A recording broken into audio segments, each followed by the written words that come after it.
කාරුණික ගුණගරුක බෞද්ධ පින්වතුනි ධර්ම ශ්‍රවණය කිරීමට පෙර ආතුව තිසරණ සහිත පංචශීලයේ සමාදන් වීම සඳහා සියලු දෙනාම নমස්කාරය කියමු.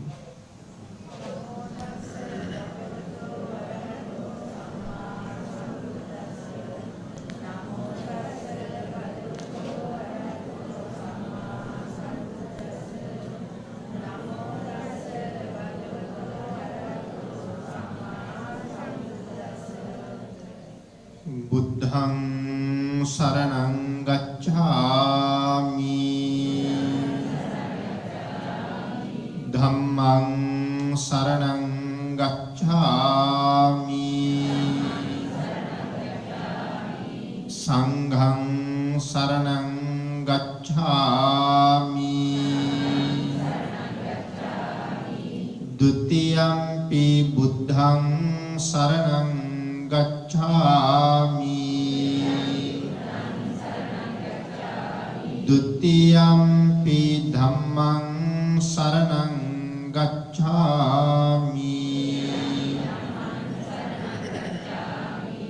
द्वितीयम्पि संघं शरणं गच्छामि तृतीयम्पि बुद्धं शरणं गच्छामि तृतीयम्पि धम्मं शरणं गच्छामि तृतीयम्पि संघं शरणं गच्छामि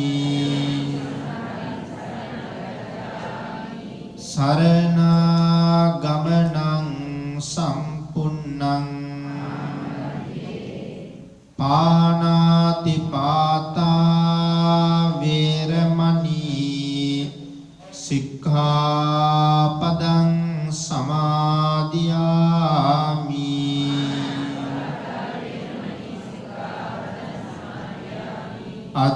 अदिन्नादाना वेरमणि सिक्खापदं समादियामि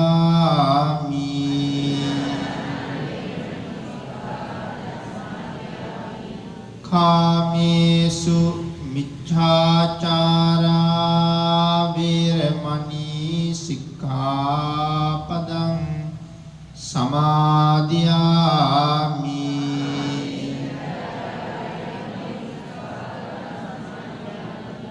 मुसावादा वीरमणि सिक्खापदं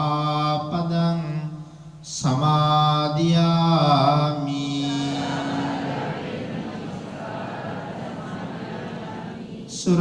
सुरामेरय मज्जपमा दट्टाना वीरमणि सिक्खापदं समादियामि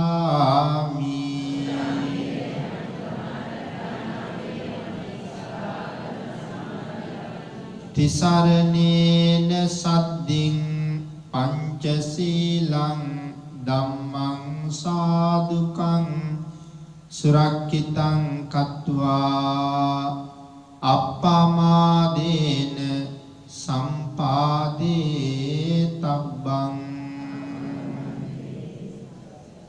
समन्ता चक्रवालेषु अत्रा गच्छन्तु देवता सद्धम्मं मुनिराजस्स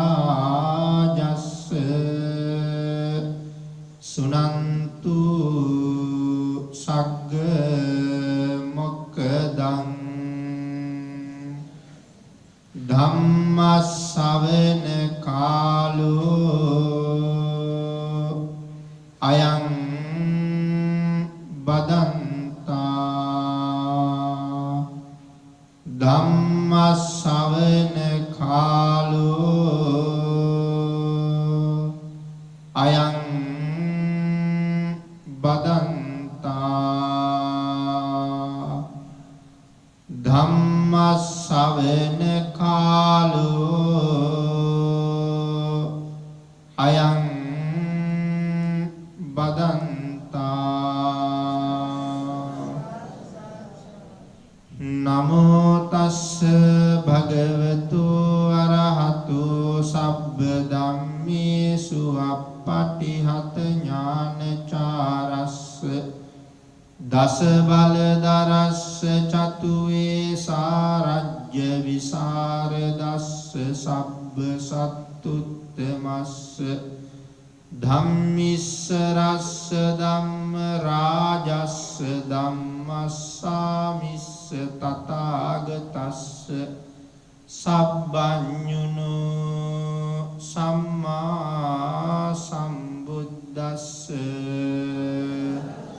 නමෝ තස්ස භගවතු අරහතු සබ්බ ධම්මේසු අප්පටිහත ඥානචාරස්ස දස බල දරස්ස චතුවේ සාරජ්‍ය විසරදස්ස සබ්බ සත්තුත්තමස්ස ධම්මිස්සරස්ස ධම්ම රාජස්ස ධම්මස්සාමිස්ස තථාගතස්ස සබ්බඤුනෝ සම්මා සම්බුද්දස්ස නමෝ තස්ස භගවතු අරහතු සබ්බ ධම්මේසු අප්පටිහත ඥානචාරස්ස දස බල දරස්ස චතුවේ සාරජ්‍ය විසරදස්ස සබ්බ සත්තුත්තමස්ස ධම්මිස්සරස්ස ධම්ම රාජස්ස ධම්මස්සාමිස්ස තථාගතස්ස සබ්බඤුනෝ සම්මා සම්බුද්දස්ස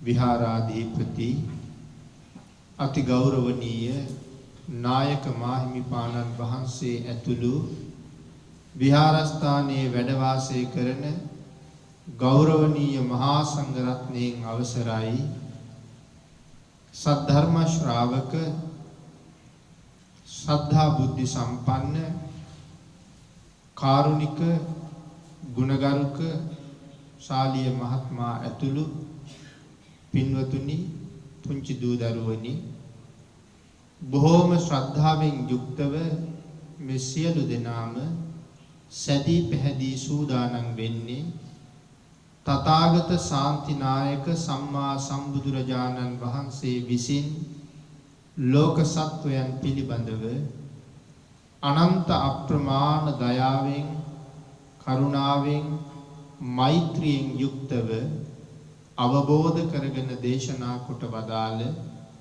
පරම ගම්බීර වූ ශ්‍රී සද්ධර්ම රත්නයෙන්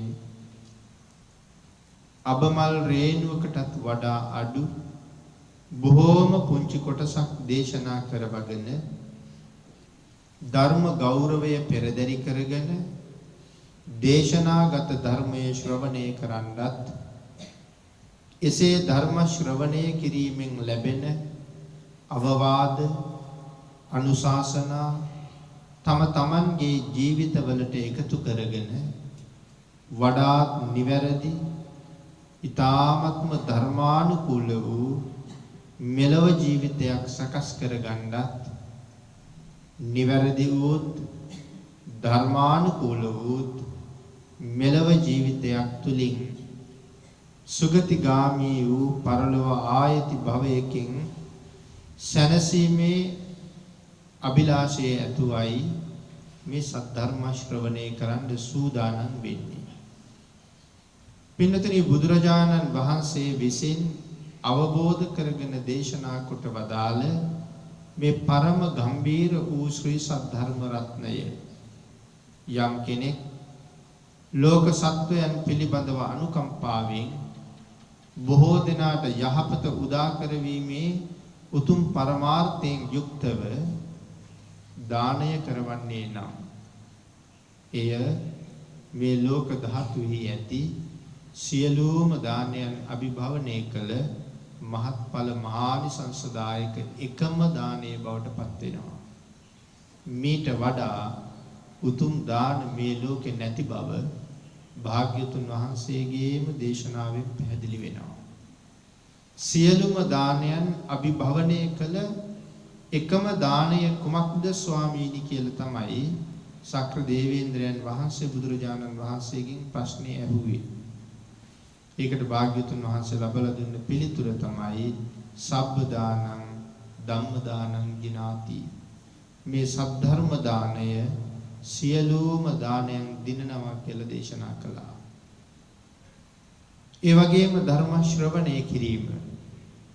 ධර්ම ශ්‍රවණය කිරීමත් ඊටාම මහත්ඵල මහානිසංසදායක කුසලයක්.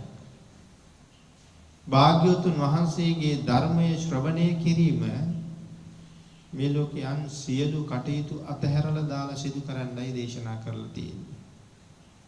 යම් ක්‍රියාවක් තුලින් මට කොයිතරම් ආදායමක් ලැබෙනවද? ඒ ලැබෙන සියලුම ආදායම සද්ධර්මයේ වෙනුවෙන් අත්හරින්න වටිනවා කියලා දේශනා කළා. කෙනෙකුට සද්ධර්ම ශ්‍රවණය කරන්නත් තියෙනවා. සමහර වෙලාවට රැකියාවට යන්නත් තියෙනවා. අපි සඳහන් කළොත් අද රැකියාවට ගියොත් මුදලින් රුපියල් ලක්ෂයක් හම්බ වෙනවා. නමුත් බණ අහන්න යන්නත් තියෙනවා. මේ දෙකෙන් මොකද්ද තෝරගන්නේ? බුදුරජාණන් වහන්සේ දේශනා කළේ බණ අහන්න යන්න කියලා. මොකද අර ලක්ෂය හම්බ වෙලා ඒක ඊටාම කෙටි කාලයකින් මේ ජීවිතේම ඉවර වෙලා යනවා. මුළු ජීවිත කාලෙම මේක පවතින්නේ නැහැ. නමුත් ධර්ම ශ්‍රවණය කරලා යමක් රැස් කරගත්තොත් සමහර වෙලාවට නිවන් දකින්න තුරු ඒක තමන් එක පවතිනවා. ඒ නිසා සද්ධර්ම ශ්‍රවණය කිරීම විශාල ආයෝජනයක්. ඒ නිසා භාග්‍යතුන් වහන්සේ දේශනා කළා සද්ධර්මයේ ශ්‍රවණය කරන්න ඒ ලෝකෙ වටිනවා. යම් කෙනෙක් ධර්ම ශ්‍රවණය කිරීම අරමුණ බවට පත් කරගෙන අද තම තමන්ගේ නිවෙස් වල ඉඳලා මේ ස්ථානයට පැමිණියා නම් මේ ස්ථානයේ දක්වා පැමිණෙන්න තැබූ පියවරක් ගානින් සිද්ධ වෙනවා. ධර්ම ගෞරවයෙන් පැමිණියා නම් මේ පින්වත් පිරිස මේ ස්ථානයට රැස් වෙලා සෑහෙන වේලාවක් සද්ධර්මයේ වෙනුවෙන් මේ ස්ථානයේ ගත කළා. එහෙනම් ඔබ මේ සියලුම කටයුතු පසකලා ඉවසීමෙන් යුක්තව රැඳී සිටියේ ධර්ම ශ්‍රවණය කිරීම වෙනුවෙන්. එදිනෙදා බොහෝ කටයුතු අත්හැරියේ සද්ධර්මයේ වෙනුවෙන්. ධර්ම දේශනාව අපේ මහත්මයා සූදානම් කරලා තිබුණේ හවස 4ට. අපේ පින්නතුන් තීරණය කරන්න ඇති 4 ඉඳලා 6 විතර වෙනකන් ධර්ම ශ්‍රවණය කරලා අපිට 6 ඉඳලා තව මොනවා හරි කටයුතු ගොඩක් කරගන්න කටයුතු සැලසුම් කරගෙන තමයි මෙතෙට එන්නේ ඇත්තේ.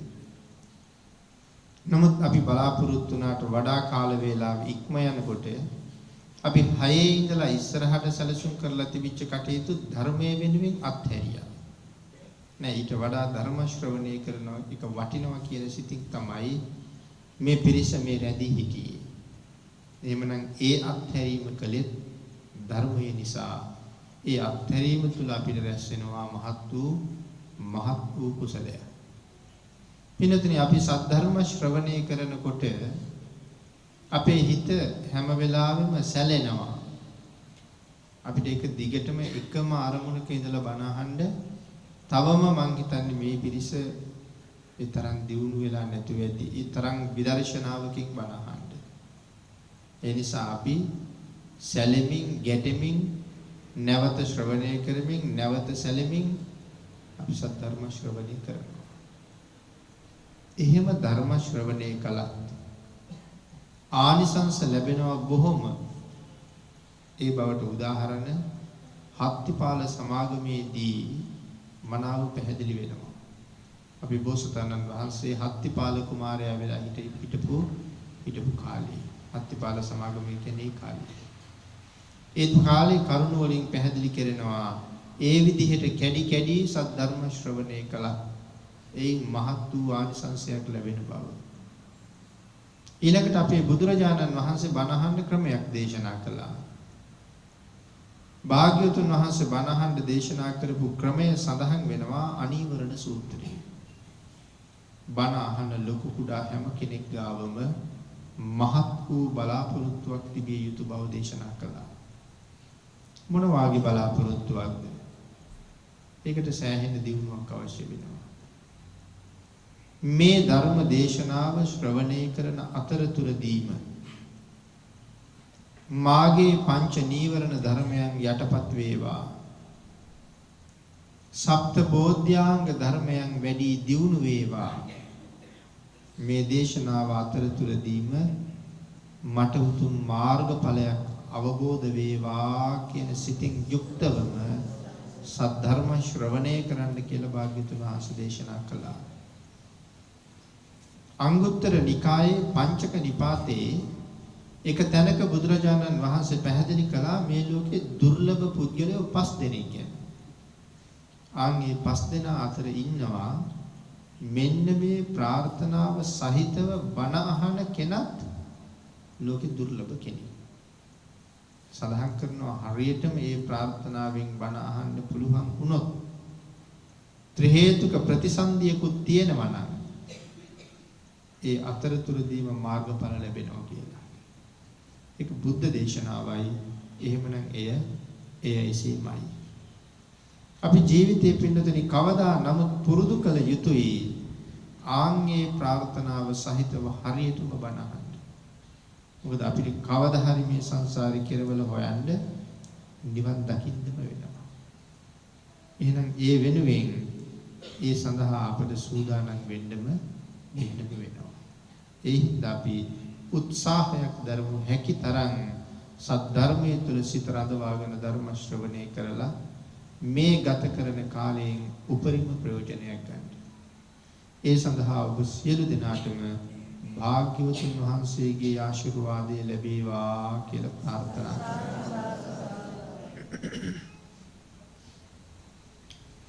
පින්තුනි අද ධර්ම දේශනාවේ මාතෘකාව හැටියට අපේ බුදුරජාණන් වහන්සේ පිළිබඳව අපේ හිතේ ශ්‍රද්ධාව උද්දීපනය වෙන බුදුරජාණන් වහන්සේගේ පුරිස ධම්ම සාරති ගුණය මොනවට පැහැදිලි කරනවා අපේ බුදුරජාණන් වහන්සේ සවැත් නුවර ජේතවනාරාම විහාරස්ථානයේ වැඩ ඉන්න කාලේ බුදුරජාණන් වහන්සේ මේ කාර්ය සිදු කරලා තියෙනවා. මේ සූත්‍රය දේශනා වෙන්නේ කාලේ අඟුලිමාල සූත්‍රය. මේ අඟුලිමාල කියන නම මම හිතන්නේ මෙතන ඉන්න මේ පුංචි දරුවෝ පවා හොඳට අහලා පුරුදු නම. අඟුලිමාල කියන මහරහතන් වහන්සේ ගැන පස්සේ කාලේ අපි අහලා තියෙනවා. මුල් කාලේ ඇහුවා අඟුලිමාල කියලා හොරෙක් හිටියා කියලා, මිනිමරුවෙක් හිටියා කියලා. පස්සේ කාලේ අපි ඇහුවා අඟුලිමාල කියලා රහතන් වහන්සේ නමක් හිටියා කියලා. උන්වහන්සේ ආපු දුර සංසාරේ කරගත් අප්‍රමාණ පින්. අපි ඒ කාරණාව සාකච්ඡා කරමු. පින්තුනි අපේ බුදුරජාණන් වහන්සේ මහා කරුණා සමාපත්තියට සමවදිනවා දවසකට දෙපාරක්. උදේට එකපාරයි, හවසට එකපාරයි. මේ ලෝකේ දුක් විඳින සත්වයා අතර භාග්‍යතුන් වහන්සේගේ පිහිට ඊටාම ඉක්මනට අවශ්‍ය වෙලා තියෙන්නේ කාටද? තව වෙලාවක මේ ජීවිතේම මාර්ගඵල ලැබලා සසරින් ඈතර යන්න පිං තියෙනවා. නමුත් සත්පුරුෂයෙක් හරියටම මුණ ගැහිලා නැති හින්දා ඒ අවස්ථාව මගහැරිලා නිරේට යනවා. අන් එහෙම අය දැක්කහමත් බුදුරජාණන් වහන්සේ ඒ අය හොයාගෙන වැඩම කළා. නිරේට යන එක වළක්වලා ඒ අයට සුගතියට යන්න පින් තියෙන නිසා ඒ අයට සත්පුරුෂයෙක් වෙන්න. එහෙනම් මේ අඟුලිමාල සූත්‍රය ඒ වාගේ කාරණාවක් පැහැදිලි කරන දේශනාවක්. මේ ජීවිතයෙන්ම රහත් වෙන්න පින් තිබ්බ කෙනෙක්. සමහර විට බුදුරජාණන් වහන්සේ මුණ ගැහුනේ නැත්තම් තවත් අන්තර් කල්පයක් තරම් දීර්ඝ කාලයකට නිරේට වැටෙන්න තිබුණ ඇතැම් විට. ඒ අවස්ථාවෙන් බේරගන්න තමයි භාග්‍යවතුන් වහන්සේ මේ ගමන වැඩම කළේ. අපේ බුදුරජාණන් වහන්සේ සවැත් නුවර වැඩ ඉන්න කාලේ මේ අඟුලිමාල කියලා හොරෙක් පිළිබඳව සඳහන් වෙනවා. ඊටාම භයානකයි. සඳහන් කරනවා ලුද්ධෝ ඊටාම භයානකයි. ලෝහිත පානී ලේ තවරුණ ඇතුවයි ඉන්නේ. උපන්නා වූ සත්වයන් පිළිබඳව ඊටාම අකාරුණිකයි. ගම්ද නොගම් කරන ලදී. මේ කියන්නේ ගම් පාලු කරනවා. නියම්ගම් නොනියම්ගම් කරන ලදී. නියම්ගම් පාලු වෙනවා. අඟුලිමාලට බයි. රට නොරට කරන ලදී. රටවල් විනාශ කරලා රටවල් වල මිනිස්සු රට දාලා යනවා. ඒ නිසා රට නොරට කරන ලදී. ඒ තරම්ම භයානකයි මේ මිනිමරුවා. අද කාටවත් පුළුවන් වේද ඇවිල්ලා ගමක මිනිස්සු පන්නලා දාන්න. එක ගෙදරකට දෙකකට කරදර කරනකොට ගමේ අනික් අය එකතු වෙනවා මේ කරදරකාරයව අල්ලගන්න. නියංගමක් කියලා කියන්නේ ගම් 7-8ක් 10ක් 15ක් 30ක් 40ක් එකතු වෙලා හැදිච්ච විශාල ප්‍රදේශයකට කියනවා නියංගමක් කියලා. එතකොට ගමට කරදර කරලා ගමේ අය පන්නලා දැම්මත් නියංගමක අයලවන්න බෑ විශාල ගමක ප්‍රමාණයක්. නමුත් අඟුලිමාලට බයි නියංගම් වල ජීවත් වෙන අය නියංගම අතහැරලා යනවා. රටක් කියලා කියන්නේ ඊටත් වඩා ලොකු ප්‍රදේශයක්. එතකොට රටක මිනිස්සු එක මිනිහෙකුට බයි රට දාලා යයිද? නමුත් අඟුලිමාලට බයි ඒ සිදුවීමක් සිද්ධ වෙලා තියෙනවා නම් මේ අඟුලිමාල කවුද කියන කාරණාව අපිටවත් හිතාගන්න බැරි තැනක තමයි තියෙන්නේ. ඉතින් මේ නිසා මිනිස්සුන්ගේ ජීවිතවලට හරියට කරදර. මේ මිනිස්සු ඔක්කොම මේ ගම් නියම් ගම් රටවල් දාලා ගිහිල්ලා කොසල් රාජ්‍ය ආසන්නයේ කඳවුරු බැඳ ගන්නවා. මේ කාලේ තමයි අපේ බුදුරජාණන් වහන්සේ අඟුලිමාලව මහා කරුණා සමාපත්තියෙන් දකින්නේ. අර රාජ්‍ය ළඟ කඳවුරු බැඳගත්තු මිනිස්සු රාජ්‍යරුවන්ට චෝදනාවක් නැත්නම් පැමිණිල්ලක් ඉදිරිපත් කරලා තියෙන්නේ මේ මිනි මරුවාගෙන් කොහොම හරි අපේ ජීවිත බේරලා දෙන්න කියලා. මේ මිනි මරුවා අල්ලගන්න හිරගත කරන්න. මිනිස්සුන්ගේ ඒ පැමිණිල්ල ඇහෙනවා අඟුලිමාලගේ තාත්තට. තාත්තා ඒ කාරණාව ගිහිල්ලා අම්මට කියනවා. අම්මා තීරණය කරනවා රජුරු ගිහිල්ලා මගේ පුතා අල්ලගෙන හිරේ දාන්න කලින් එහෙම නැත්නම් දංගෙඩියට ගෙනිහිල්ලා බෙල්ල කපන්න කලින් එහෙමත් නැත්නම් උලේ තියලා මරණයටපත් කරන්න කලින් මම ගිහිල්ලා පුතා නිදහස් කරගෙන එක්කේනවා. අම්මා එහෙම තීරණය කරනවා. එහෙම තීරණය කරලා අම්මා අඟුලිමාල සොයාගෙන යන්න පිටත් වෙනවා. නමුත් අම්මා එන්න කලින් බුදුරජාණන් වහන්සේ අඟුලිමාල හොයාගෙන පිටත් වෙනවා. අපේ භාග්‍යතුන් වහන්සේ එදා උදේ අඟුලිමාලයන්ව දැකලා බුදුරජාණන් වහන්සේ එළිවෙන මොහොත වෙනකම් ශරීර කෘත්‍ය කරලා පිණ්ඩපාත වඩින්න අවශ්‍ය කාරණා සංවිධානය කරගෙන නිසි වේලාව වෙනකම් භාග්‍යතුන් වහන්සේ විවේකීව වැඩ හිටියා. පිඬුසිඟා වඩින වෙලාවේ බුදුරජාණන් වහන්සේ පිණ්ඩපාතේ වැඩියා. භාග්‍යතුන් වහන්සේ සිඟාගත් දානි ටික විවේක ස්ථානයක වාඩි වෙලා වැළඳුවා. වළඳලා පිණ්ඩපාතේ පවාරණය කළා. පිණ්ඩපාතේ පවාරණය කළා කියලා කියන්නේ ආයේ අද දවසට දානේ වළඳන්නේ නැහැ. දැන් වැළඳීම හමාර කළා. පිණ්ඩපාතේ පවාරණය කරලා පාත්‍ර ධාතුවත් අරගෙන අතිරේක සිවුරක් දරාගෙන අරගෙන බුදුරජාණන් වහන්සේ පිටත් වුණා. අඟුලිමාල ඉන්නේ යම් තැනකද ඒ ප්‍රදේශයේ බලා භාග්‍යතුන් වහන්සේ පිටත් වුණා. හැබැයි විශේෂයෙන් සඳහන් කරනවා මේක පෞද්ගලිකව වඩින ගමන. බුදුරජාණන් වහන්සේ සමහර ගමන් භික්ෂු මහ සංඝයා දහස් ගණන් පිරිවරාගෙනත් වැඩියා. 500ක් පිරිවරාගෙනත් වැඩියා. ආනන්ද ස්වාමීන් වහන්සේ සමග පමණක් වැඩපු ගමනුත් තිබුණා. තනියමම වැඩපු ගමනුත් තිබුණා. එතකොට මේක තනියම වඩින ගමන. ආනන්ද ස්වාමීන් වහන්සේවත් එක්ක යන්නේ නැත්තේ ඇයි? තමන් වහන්සේව හඳුනාගන්න කියලා. මොකද මේ ගමන වඩින්නේ තමන් වහන්සේ කිසිම පුජ්‍යලයකට අඳුරන්න බැරි වෙන්නේ. තමයි භාග්‍යතුන් වහන්සේ වඩින්නේ. ආනන්ද හාමුදුරුවෝ එක් කරගෙන වැඩියොත් ආනන්ද ස්වාමීන් වහන්සේ නිසාවත් මිනිස්සු මේ ඉන්නේ භාග්‍යතුන් වහන්සේද කියලා හිතයි. ඒ හින්දා තමයි තනියම වඩින්නේ. සඳහන් කරනවා 이르දියක් දක්වලා තියෙන්නේ කියලා. ඇයි ඒ 이르දිය දක්වලා තියෙන්නේ? තමන් වහන්සේ හඳුනා ගන්න බැරි වෙන්නේ. දෙතිස් මහා පුරුෂ ලක්ෂණ අතුරුදහන් කරලායි තියෙන්නේ. ඉතින් මිනිස්සු අඳුර ගන්නවනේ. සඳහන් කරනවා නිරන්තරයෙන් විහිදෙන රශ්මික ධම්මේ සිවුර ඇතුලේ හංගගත්ත කියලා. මිනිස්සුන්ට පේන හින්දා. දැන් එතකොට පාරේ වඩින්නේ බුදුරජාණන් වහන්සේ නෙමෙයි සාමාන්‍ය ස්වාමීන් වහන්සේ නම. සාමාන්‍ය ශ්‍රමණෙක් පාරේ වඩින්නේ. දැන් කොහාටද මේ ශ්‍රමණයන්න් වහන්සේ වඩින්නේ? වඩින්නේ මේ අඟුලිමාල කියන දරුණු හොරා ගැවසෙනවාය කියලා කියන වනාන්තරී පැත්තට.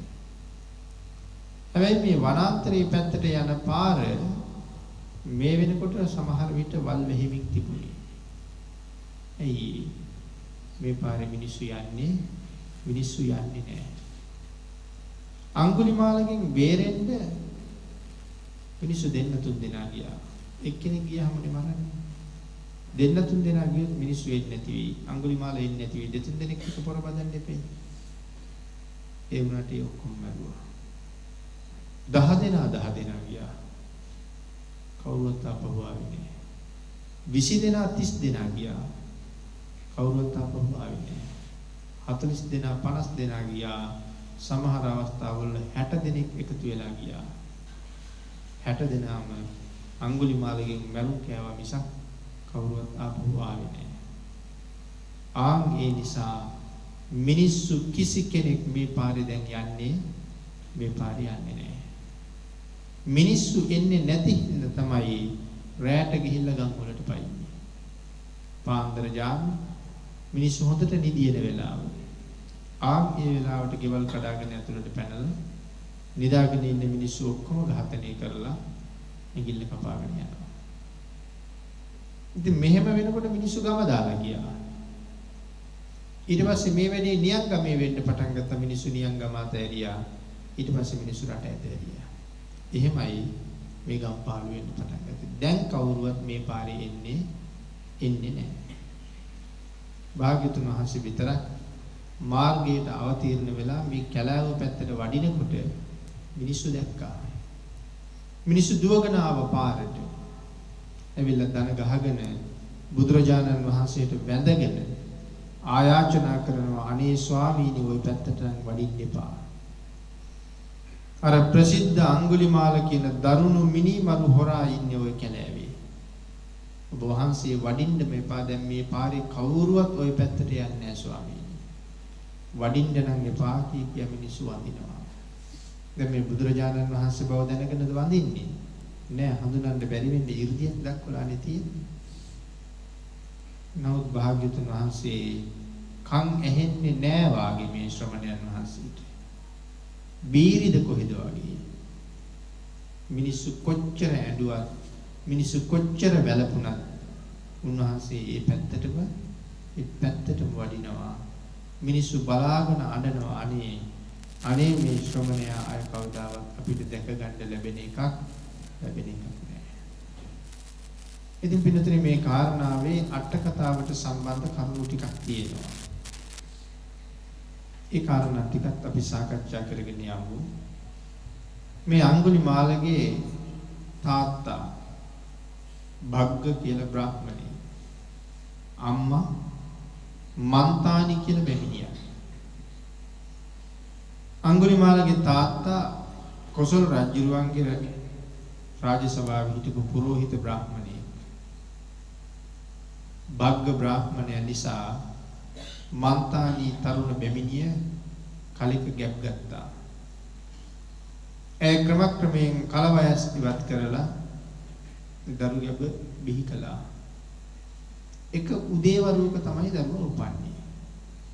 හැබැයි මේ දරුවා ඉපදෙනවා සමගම මේ නගරයේ තිබිච්ච සියලුම ආයුධ දිලිසුණා. මේ වෙන තවත් ළමයි ඕන තරම් ඉපදෙනවා. මේ වාගේ විපර්යාසයක් නම් උනේ නෑ. මේ භග්ග බ්‍රාහ්මණයා කල්පනා කළා එහෙමනම් මොකද්ද මේ වෙච්ච එක? මොකද්ද මෙතන තියෙන හේතුව? මම ඒක හොයන්න ඕනේ. මෙයා පුතා ඉපදිච්ච වෙලාව අරගෙන අහස දිහා බලලා නැකතක් හැදුවා. පුතා ඉපදිච්ච නැකත. නැකත හදලා බලහම පුතා ඉපදිලා තියෙන්නේ හොරු ඉපදෙන නැකතින්. ඒක තමයි මේ ආයුධ දිලිසුණී. චෞර නක්කත් ඒක තමයි ඉපදිලා තියෙන්නේ.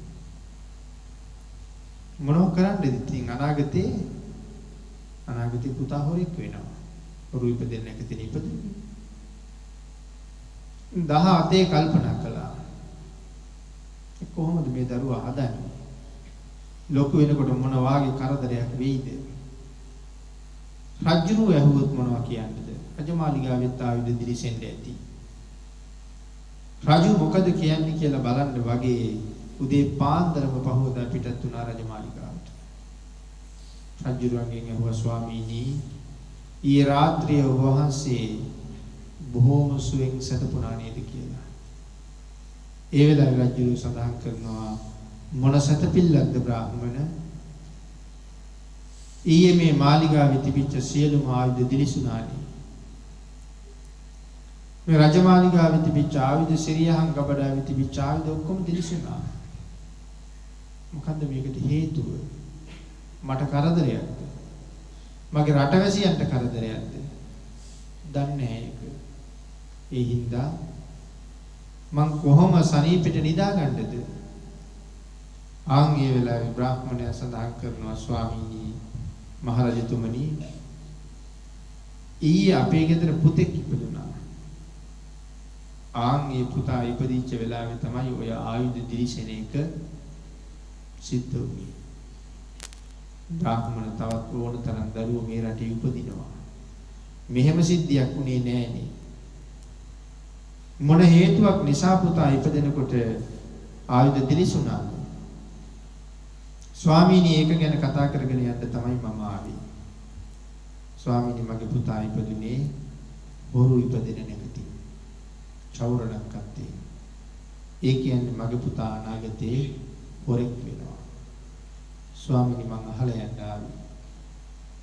නියපොත්තෙන් කඩන්න තියෙන දේ පොරවෙන් කපන්න වෙනකම් බලාගෙන ඉන්න ඕනේ නෑ. මම මගේ දරුවා මරලා දාන්නද ස්වාමීනි කියලා ඇහුවා. රජු එතකට අහනවා උඹේ පුතා ලොකු වෙලා හොරෙක් වෙනවා නම් ඒ හොරා තනියම හැසිරෙන හොරෙක් වෙනවද තිරිස් සමග හැසිරෙන හොරෙක් වෙනවද කියලා. ඒ වෙලාවේ සඳහන් කළා ස්වාමීනි තනියම හැසිරෙන හොරෙක්. තිරිස් එක්ක කැරලි ගහන හොරෙක් වෙන්නේ එහෙම හොරෙක් වෙන්නේ නැහැ. රජු ඊට පස්සේ සඳහන් කරනවා බ්‍රාහ්මණ එහෙමනම් මොන හිටුවානේ. තනියම හැසිරෙන එක්කෙනෙක් නම් මොනව කරන්නද? මහ මොහොතෙන් වතුර බින්දුවක් ගත්ත කියලා මොහොතට පාඩුවක් නැහැ. අක්කර ගානක් පැහිලා තියෙන කුඹුරු යායකින් වී කරලක් ගත්ත කියලා කුඹුරු හිමියට පාඩුවක් නැහැ. එනම් මේ කාසිකෝසල කියන විශාල රාජ්‍යයේ එක හොරෙක් ඉඳලා මොනව කරන්නද? කොහේ හිටුවානේ. ඉතින් මේ කරුණ මතක තියාගන්න ඕන රජුරෝ හිතපු හැටි. ඉතින් බ්‍රාහ්මණතුමාටත් ඒකමයි කාර්යය. මොකද මේ මරන්නම හිතාගෙන ආව නෙමෙයි. රජුරෝ මොකද කියන්නේ කියලා බලන්නයි ආවේ. කොහොමත් ඉතින් පුතා ඇතිකරන්න අවසර ලැබිච්ච නිසා නිසි වයසට ආවට පස්සේ පුතා තක්ෂලාවට යොමු කෙරුවා ඉගෙන ගන්න. සඳහන් කරනවා ඉපදෙන වෙලාවේ ආයුධ දිලිසුණාට කිසිම කෙනෙකුට කරදරයක් වුණේ නැහැ. ඒ හින්දා නමක් තිබ්බා අහිංසක කියලා. කාටවත් කරදරයක් වුණේ නැහැ අහිංසක. හැබැයි ඉතින් සංසාරේ පුදුම පින් තියෙන කෙනෙක්. කොයිතරම් පින් තියෙන කෙනෙක්ද මේ? මහා කල්ප ලක්ෂයක් පෙරම් පුරලයි. මොනවා කරන්නද? යම් සම්මා සම්බුද්ධ ශාසනයක තේජවන්ත භික්ෂූන් වහන්සේලා අතර අගතනතුර ලබන්නේ ඒ කියන්නේ 80 මහා ශ්‍රාවකයන් අතරට යන්නේ. මහා කල්ප ලක්ෂයක් පාරමිතා පුරාපු කෙනෙක්. එසේ මෙසේ පුණ්‍යවන්තයෙක් නෙමෙයි. පින්නතර මේ මහා කල්ප ලක්ෂයක් විතර පාරමිතා පුරහම 75 දෙනෙකුගේ 7 දෙනෙකුගේ වගේ ශක්තිය හම්බ වෙනවා.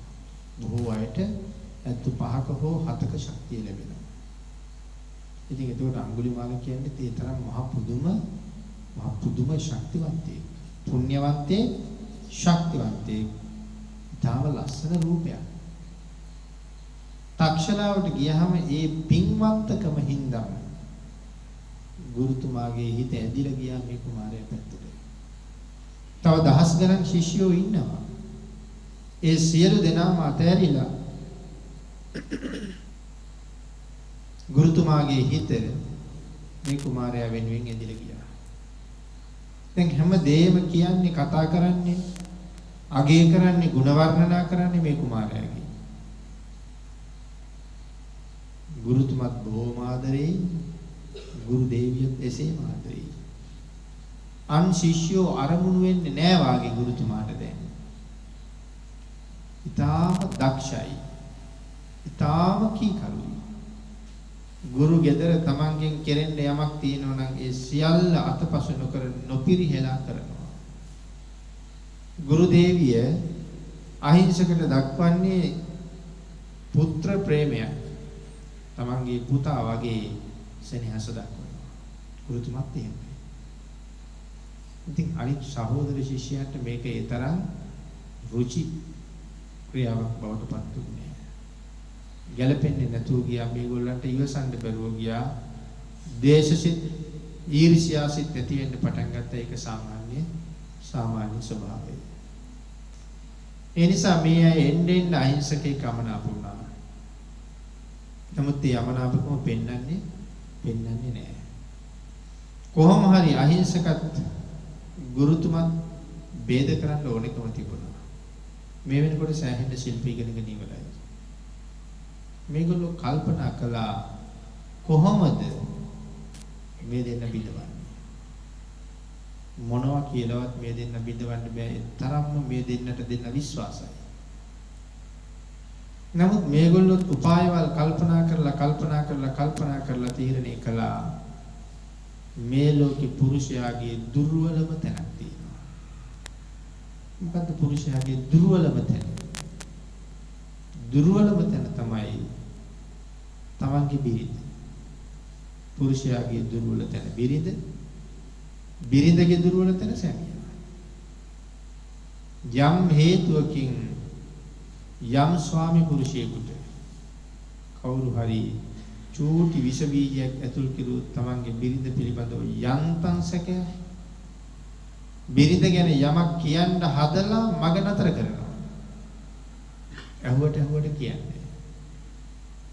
එතන ඉඳලා දහසක් ප්‍රශ්න ගොඩ නැගෙන්න පටන් ගන්නවා. මේ පුද්ගලයා මොකක් කියන්න හැදුවද?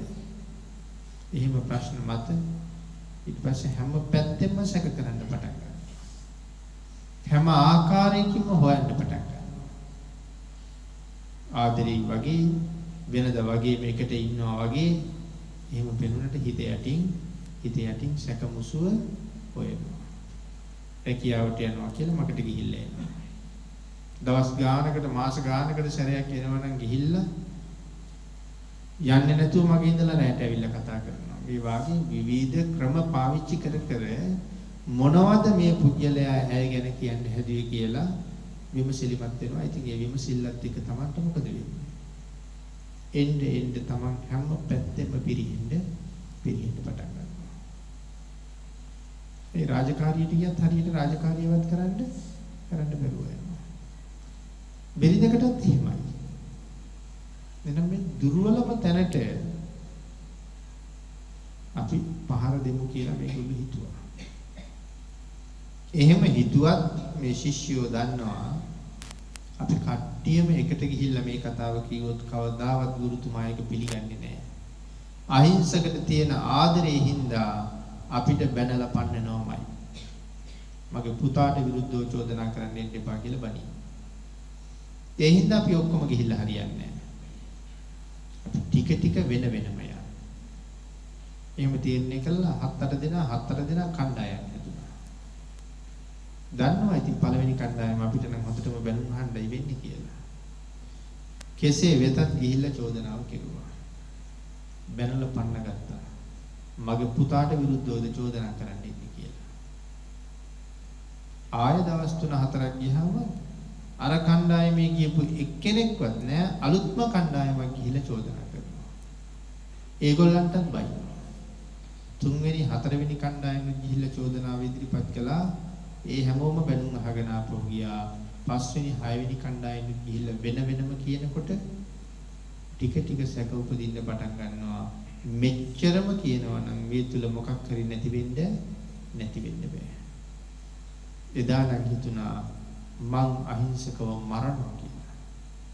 ද්වේෂසිතක් ඉපදුනා පුදුම විදියට. ඒ නිසා ආයෙත් කල්පනා කරනවා නෑ. මම මැරුවොත් ඒක මට ලොකු පාඩුවක් වෙනවා. මොකද වෙන පාඩුව? මේ ශිෂ්‍යයෝ ආයෙ මංගාවට ඉගෙන ගන්න දෙන්නේ නැතුව යනවා. මොකද දිසාපාමොක් ආචාර්යවරයා තමන් ගාව ඉන්න දක්ෂම ශිෂ්‍යයන්ව මරනවා. ඒ හින්දා ශිෂ්‍යයෝ එන්නේ නැහැ. මේ හැම ශිෂ්‍යයෙක්ම මසුරන් දහසක් දීලා තමයි ඉගෙන ගන්න. ශිෂ්‍යයෝ එන්නේ නැහැ කියලා කියන්නේ ආදායම නැතුව යනවා. ඒ නිසා මා විසින් මරන්නේ නැහැ. අනුන් ලව්වා මොහු මරවන්න ඕනේ. එහෙම හිතලා තමයි කීවේ ඔබට ශිල්ප උගන්වලා ඉවරයි යන්න පුළුවන්. හැබැයි ගියාට කමක් නැහැ. ගුරු පඬුරු දීලා යන්න ඕනේ. මොකද්ද ස්වාමීනි මන් දෙන්න ඕනේ ගුරු පඬුරු? මෙයාටත් ඉතින් පුදුමයි මේ හිටියදී හදිස්සියේ මොකද ශිල්ප ඉගෙනුවේ නතර කළේ ඉවර කළුවේ කියලා. කෙසේ වෙතත් යන්න නම් යන්න එපේ. එන්න ගුරු පඬුරු දීලා යන්න කිව්වා මොකද්ද කියලා හෙව්වා. මිනිස්සු 1000ක් මරලා ඒකෙන් ගුරු පඬුරු තියන්නේ. ගුරුවරයා මොකද්ද බලාපොරොත්තු වෙන්නේ? මිනිස්සු 1000ක් මරන්න නම් වෙන්නේ නැහැ. මිනිස්සුන්ගෙන් ගුටි කාලා අහිංසකට මැරෙන්න වෙනවා. ස්වභාවයෙන්ම අහිංසකනේ. අහිංසකත් කියනවා අනේ ස්වාමීනි මං කොහොමද මේ වැඩේ කරන්නේ? මිනිහෙක් තබා මැස්සෙක් මදුරුවෙක්වත් මරා ගන්න බැරි මම අහිංසක කියලා කුලයක ඉපදිච්ච කෙනෙක්. මං කොහොමද මිනි මරන්නේ? මට ඒ වැඩේ බාර දෙන්න එපා. වෙන යමක් කියන්නේ. නෑ මේකමයි කරන්නේ. ඔබට මේ ගුරු පඬුර ඉෂ්ට කරන්න බැරි නම් ඔබට ශිල්ප පිළිටන්නේ නෑ කිව්වා. අතීත ශිෂ්‍යයා ගුරුවරයාට කොච්චර ගරු කළාද? අතීත ශිෂ්‍යයා ගුරුවරයාට කොච්චර ආදරය කළාද? ගුරුවරයා කිව්වොත් මිනි මරාපන් කියලා මිනි මරනවා. තරම්ම ගුරු ගෞරවයක් තිබුණා. ගුරුවරයාගේ වචනය ඉක්මවන්නෙම නෑ. අපි පිළිතුරු අහලා තියෙනවද බුදුරජාණන් වහන්සේ සරණ යන ක්‍රම 4ක් තියෙනවා. ඒ 4 තුන්වෙනි එක තමයි ශිෂ්‍ය භාවෝපගමන සරණාගමනය. ස්වාමීනි භාග්‍යවතුන් වහන්සේ මං ඔබ වහන්සේගේ ශිෂ්‍යයා වෙනවා. ශිෂ්‍යයා වෙනවා කියහම ගුරුවරයා කියපු විදිහටම කියන විදිහටම ජීවත් වෙනවා. ඒකයි කීකරු ශිෂ්‍යයා කියලා කියන්නේ. එතකොට අද ඉන්න ශිෂ්‍යයාට ඒක කොච්චර ගැළපෙයිද මන් දන්නේ නැහැ. අතීත ශිෂ්‍යයා නම් මිනි මරන්න කිව්වොත් මිනි මරනවා. ඒ නිසා ශිල්ප පිහිටන්නේ නැහැ කීවට පස්සේ එහෙමනම් ස්වාමීනි ගුරු පඬුර සම්පූර්ණ කරන්න මට ඒ සඳහා අවශ්‍ය ආයුධ ලැබුණා. දුන්නත් ඊතලත් අරගෙන කඩුවත් අරගෙන වනාන්තර වැදුනා. දැන් හම්බෙන මිනිහා මරනවා. දවසකට මිනිස්සු 7-8 දෙනා මරනවා. ගුරුතුමා බලාපොරොත්තු වෙන්නේ මිනිස්සුන්ගෙන් ගුටි කාලා මැරෙයි කියලා. නෑ, සියලුම මිනිස්සු මෙයාගෙන් මැරුම් කරනවා. කවදාවත් ගණන් අමතක වෙන්නේ නැහැ කියලා සඳහන් කරනවා. ඊටාම දක්ෂයි. හැබැයි මේ කාලේ ගණන් අමතක වෙනවා, පව් කරනවා වැඩි. ඒ නිසා අද මිනිස්සු 7-8 දෙනෙක් මරලා ගණන් කරගන්නවා 10යි. හෙට 15ක් මරලා ගාන එකතු කරන්න හදනවා. එතකොට හිතේ සැකයක් තියෙනවා, ඊයේ මැරුවේ 10ක්ද 11ක්ද? දැන් දෙගිඩියාවයි. එතකොට ස්ථිර නෑ. බොරු කරන්නේ 10යිනේ මරන්න කිව්වේ 10ම හරියට මරන්න ඕනේ. ඊට පස්සේ ඉතින් දැන් මේක දවසින් දවස දෙගිඩියාව වෙන නිසා මරණ මිනිහගේ ඇඟිල්ල කපාගත්තා. ඇඟිලි කපාගෙන අද මරාපු කට්ටියගේ ඇඟිලි ටික ගෙනහිල්ලා ගස් බෙන එක හරි ගල් බෙන එක හරි හංගනවා. හෙටත් 10-12 දෙනෙක් මරාගෙන ඇඟිලි ටික කපාගෙන යනවා ඊයේ හංගපු ඇඟිලි ගාවට. ගිහිල්ලා බලන්න අනේ එතන ඇඟිලි අඩුයි නැත්නම් එකක්වත් නැහැ. මොනවා වෙලාද ඒකට? සත්තු කාලා. අංගල තිබිච්ච තැන් වලින් සත්තු කාලා. දැන් එතකොට මේ ඇඟිලි හැංගීමේ තරම් සාර්ථක වෙන්නේ නැහැ. දැන් එතකොට මේව එකතු කරලා තියන්න දිහාකුත් නැති හින්දා තමයි හම්බෙන ඇඟිල්ල ගැට ගහලා මාලයක් හැටියට බෙල්ල දාගත්තා. මේක දැකපු මිනිස්සු බේරිලා දුවපු අය ඇඟිලි මාලයක් දරන්න අඟුලි මාලයා එහෙම නමක් පට බැලුවා. ඉතින් මෙහෙම තමයි මෙයා අඟුලි මාලයක් බවට පත් වෙන්නේ. පුදුම ශක්තිමත්.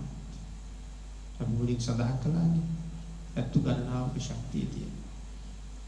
සඳහන් කරනවා කැලෑවේ ඉන්නකොට සතෙක් මරා ගන්න ඕනේ වෙච්චාම කොහොමද සතෙක් මැරුවේ කියලා. ගහකට හරි කන්දක් උඩට හරි නැගලා ඈත බලනවා. හොඳට ඇස් පේනවා. හැතක්ම 4-5ක් ඈත. වතුර කඩක් ගාව, දියාගලක් ගාව, මෝ ගෝන්නු එකතු වෙලා ඉන්නවා. දැන් එතකොට මෙතනින් මුවෙක් හරි ගෝණෙක් හරි මරා ගන්න ඕනේ. සඳහන් කරනවා හොඳට බලා ගන්නවා මෙතන ඉන්න පෘෂ්ටිමත් සත්තු. චූටි සත්තු මරන්නෙත් නෑ, වයසක සත්තු මරන්නෙත් නෑ.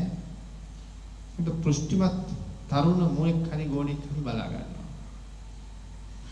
බලලා සඳහන් කරනවා කෑ ගන්නවා කියලා. දැන් එතකොට මේ සත්තු ඉන්නේ 7-4-5 ඈත.